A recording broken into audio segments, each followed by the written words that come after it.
asandratrao dia ho fanambinana. Mivavaka asandratro ho fanambinana anao. Fa tsara ny mifampivavaka. Ny fiainana tsy vita raha tsy araham-bavaka. Fiainana tsy vita raha tsy hifampitondrana am-bavaka.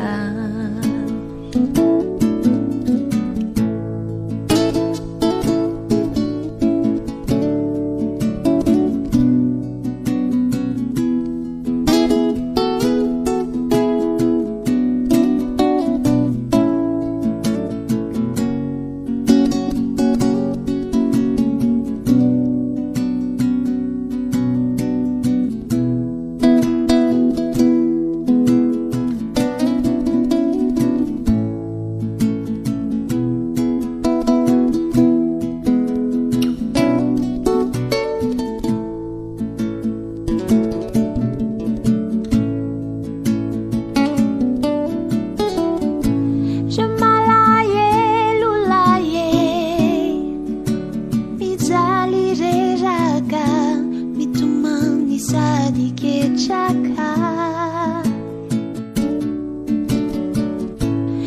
Marary lahy, mangata-bavaka minomba, usalama sisitrana. Mivavaka asandratrao dia ho fanambinana.